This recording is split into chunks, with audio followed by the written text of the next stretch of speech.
I'm not gonna lie, I'm not huge on this lighting because I feel like it's making me look very red. But we're gonna deal with it because I will have a lot of time before the light goes down and I need to film this. So, hi everyone, it's Leah and welcome back to my YouTube channel.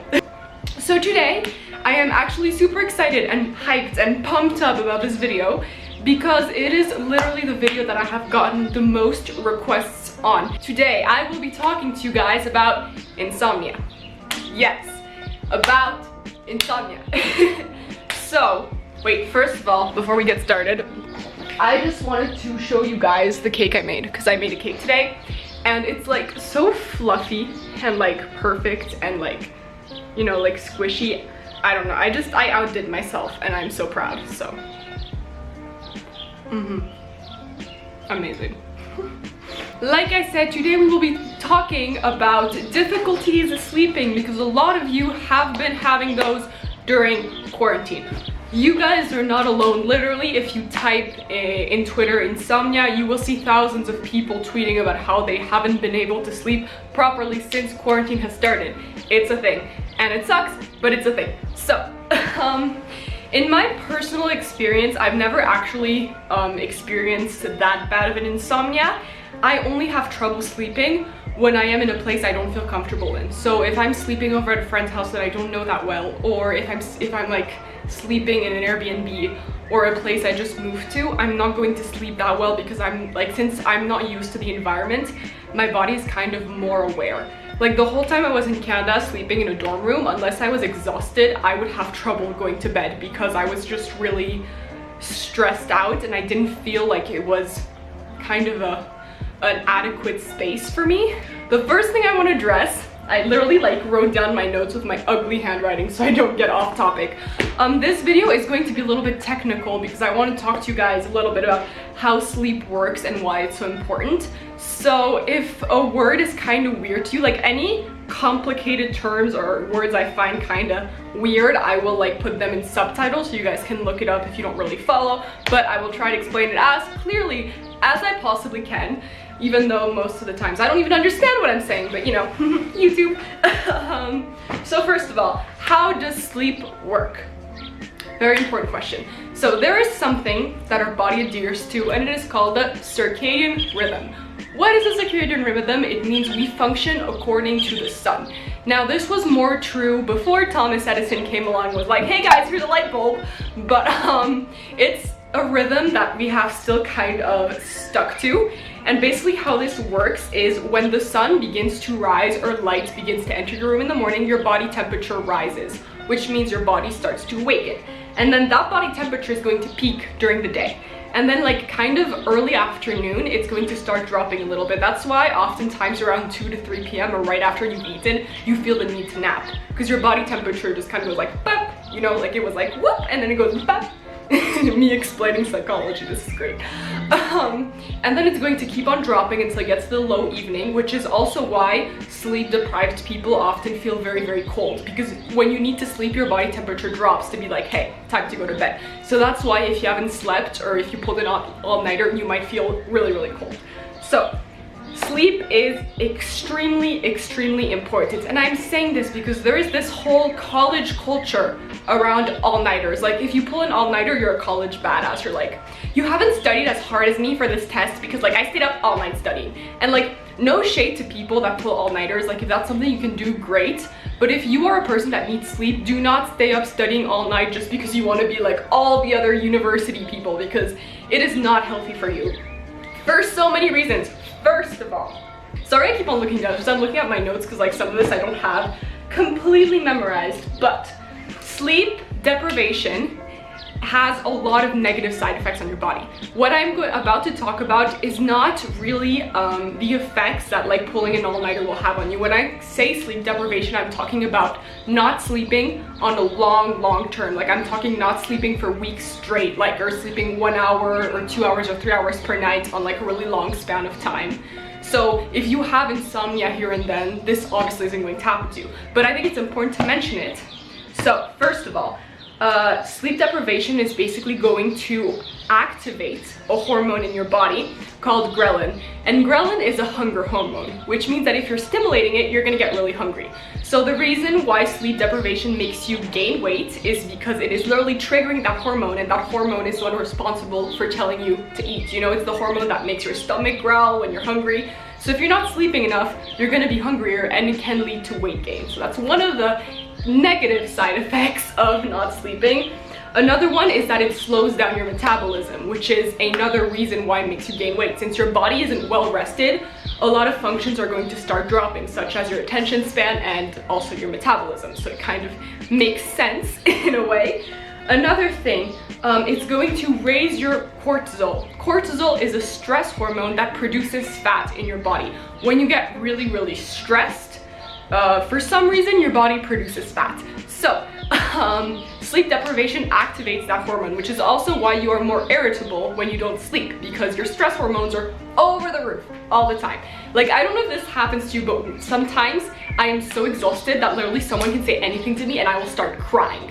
Like, I'm so irritated and grumpy and cry, and then like I take a 1 hour nap and like I'm like, oh, all I needed was to sleep. Like, I'm not actually upset or having a bad day, I'm just exhausted. It happens to me so much. Please sleep. And another thing, obviously, is that it's bad for your immune system.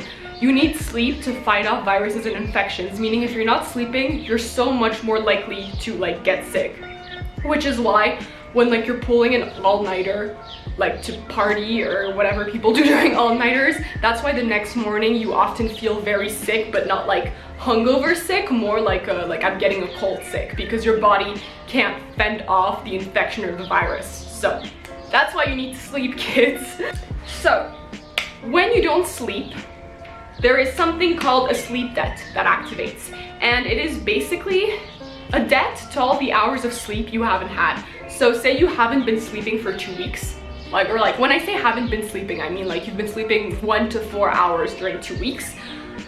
When you are going to start sleeping more, you are going to be sleeping a lot. Like, I'm talking, you can go to bed at 9 p.m. and wake up at 12 the next day, because your body's going to try to like catch up that debt. Like, if you're not sleeping on a long a long span of time, your body isn't going to like, what's the word? Your body isn't going to heal from that because of 1 night of good sleep. It's going to take a week or 2 to repay that sleep debt. And after that sleep debt is repaired, that's when you can kind of start and having a more constructive sleep schedule, which is also what I'm going to get to in a second. So now that I kind of explained to you sleep, I guess, we are going to talk about what we can do to help some of you guys that may be experiencing insomnia. So first of all, I want to be clear. What makes your body sleep, okay, is a sleep hormone called melatonin that your body naturally produces.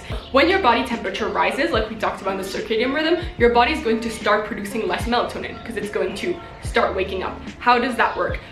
When your body starts like perceiving light around it, like the production of melatonin is going to start decreasing, because light basically triggers something in your eyes. I have the word here, yes. It triggers light-sensitive retinal proteins, which are little proteins inside your retina. Retina? I don't know if I'm pronouncing it with a weird accent, but inside your retina, and that is basically what makes the decrease of melatonin in your body, which is also why, I don't know if this has happened to you guys, but when you are sleeping in a completely dark room and the light of the morning can't come through because your blinds are like really, really opaque or whatever, there is a huge chance that you will not be able to wake up naturally on your own. Like at my grandparents' house in France, when I go there, they have blinds that close, like old school blinds. You kind of have to like, you know, do this to close.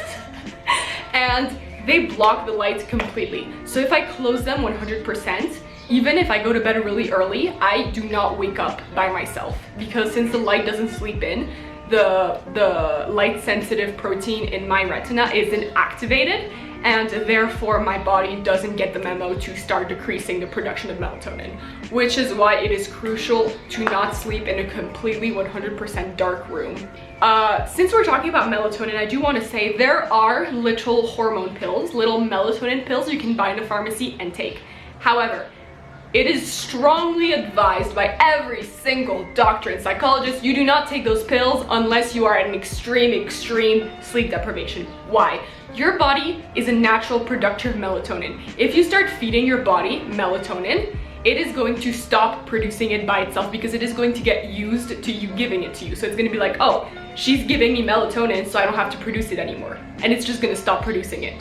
So that means you're pretty much going to become dependent on those sleeping vitamins, because if you don't take them anymore, your body's going to take a little while to start producing that melatonin again. So you are going to have even more trouble falling asleep. We are going to talk about what you can do to help have a better sleeping schedule. First of all, stay active, exercise. It is very important to exercise because it is going to tire out your body. If you are literally sitting in a chair all day, your body isn't going to be tired because it's resting all day, and therefore you are going to have trouble going to bed. You don't have to exercise every day either, and it doesn't have to be high intensity. You can do like a little bit of cardio or go for a swim or like low intensity workouts on YouTube. Just like make sure you're moving a little bit, like go on a walk. Well, with quarantine, no, but you know what I mean, like just move a little bit. If you are going to exercise though, please do it in the afternoon. Don't do it in the evening. Don't go and exercise at 10, 11 p.m. because it's not going to help you fall asleep, because since you are pumping up your body, it's going to get all excited and it is going to be even harder for you to fall asleep. Avoid caffeine in the early afternoon. I get that, you know, in the morning, some of us need caffeine to wake up, and that's fine. But you know, if you're a coffee drinker, have your coffee in the morning and then don't have any more coffee throughout the day. If you're having trouble sleeping, having coffee after lunch or in the afternoon isn't a good idea, or any type of caffeinated drink for that matter. Also, avoid eating food right before going to bed. Your body needs to have digested all the food you had before going to bed, because if you literally have dinner right before you go to sleep, your body is still going to be digesting, and that can cause trouble going to bed. Milk helps some people. I personally hate the taste of milk. I'm against milk. I hate it, but it does produce a happy hormone in your brain, serotonin, that can help you fall asleep, which is why certain kids like to drink milk before bed, or which is why babies drink their mother's milk before going to bed. So if a glass of milk helps you fall asleep, it's like the only drink apart from water that you can consume right before bed that will actually help you and not damage your sleep schedule. Next tip: dim light. Use dimmer light. Don't use really bright light because of what we talked about your retinal protein getting activated, because if you are activating those proteins, they aren't going to produce melatonin because they are going to think that it is daytime. Next tip: if you're having trouble sleeping, please avoid napping during the day, and if you do need to nap, no more than 20 minutes. If you're napping too much, your body is going to think that that is your sleep time, and you might end up napping for 4 hours and then not being able to go to bed at night. Don't do that. Also, have a fixed sleep schedule. If you are someone that has trouble sleeping, it is crucial that you wake up at around the same time and go to bed at around the same time, because you want your body to get used to it. You want your body to know when it is time to sleep, and you want your body to know when it is time to wake up. So if you give your body structure, after a while it's going to work out. So put an alarm every morning, and put an alarm like 1 hour before you're supposed to go to bed to kind of like get ready for it. But try to stick to a schedule, even on weekends. It is super important that you give your body some structure through a schedule. Hide the time. When I can't sleep, I have a constant habit of always checking my phone for the time, but that's stupid because one, it stresses you out and it frustrates you, and two, your phone screen has a very bright light that is going to activate the protein in your retina and not produce any melatonin. So please do not check your phone. And this goes the same, like if you're trying to fall asleep, don't watch bright TV and like don't be on your phone. Like, I know this is such a dad kind of advice, but there is a reason why people are constantly telling you, if you have problems sleeping, do not use electronic devices before bed. It's because the light is sending messages to your eyes saying, oh, it's not time to sleep yet, don't produce melatonin, so you're not going to be able to go to bed. So like try reading a book instead, because it kind of tires out your eyes. But like avoid using electronic devices at least 1 to 2 hours before going to bed. Definitely, if you want your body to produce that good, yummy melatonin. Next thing, focus on non-arousing thoughts. I don't know if you guys have these moments where you're laying in bed and like out of nowhere you start thinking about something really embarrassing you went through, and then your brain just activates and you start to feel really stressed. try not to think about this type of thing as much as sometimes your brain goes there. Try to think of things that calms you down, like, you know, song lyrics or a TV show or travel plans or a funny memory with your friends. It's good to think because it does help you fall asleep, but avoid thinking about things that embarrass you or stress you out or are going to activate or arouse your system too much, because you are trying to calm yourself down, not pump yourself up. And if your thoughts really are going other places, play a sound on your phone. Play a calming sound or try to get your mind off of whatever's stressing you. If you can't do that, get up, meditate, take a deep breath for 5 minutes, go back to bed. You really need to put yourself in the perspective that you cannot be stressing out if you want to go to bed properly. If you are someone that has trouble going to bed, do not hang out in your bed during the day. Your bed should only be for sleep. Why? Because if you are doing this, you are conditioning your body to recognize that when you go into bed, it is time for your body to go to bed. If you are watching Netflix in your bed, playing Pokemon in your bed, like me, or just like chilling on your bed during the day, eating snacks, having lunch there, your body just thinks that it's another place to sit down and chill, and it's not really going to understand that when you go and get into bed, it is time for you to like sleep. So it is good to kind of condition your body to be like, every time I step on this bed, it is solely because I want to sleep. And a good way to do that is that whenever you find yourself laying in bed unable to sleep, get up, do something else, come back later, until your body understands that when you get under those covers, it is sleep time. Anyways, this video is getting kind of long, no matter how fast I've been trying to talk, because I really do have a lot to say on the subject. But hopefully this was informative and helpful for some of you. Hopefully it wasn't too technical. I really tried my best to put it in an understandable way, I suppose. And like I said, thank you for all the support you guys bring to my channel. I know we're really small and we're growing, but it means a lot. I really enjoy doing this for you guys. And if you liked it, don't forget to like and subscribe. All relevant info is in the description of this YouTube video if you guys want to follow me on other social media. If you're new here, you know, welcome to the family, and thank you guys. Take care of yourselves. Hope you're not struggling with sleep, and if you are, I hope these tips are helpful. If you guys want to share in the comments more tips or things that have been helpful to you, please do. I really want to build a community where we can talk about this type of thing and help each other out, because I know that insomnia is a really frustrating thing. So, you know, I send all the love of the world towards you, and thank you for watching.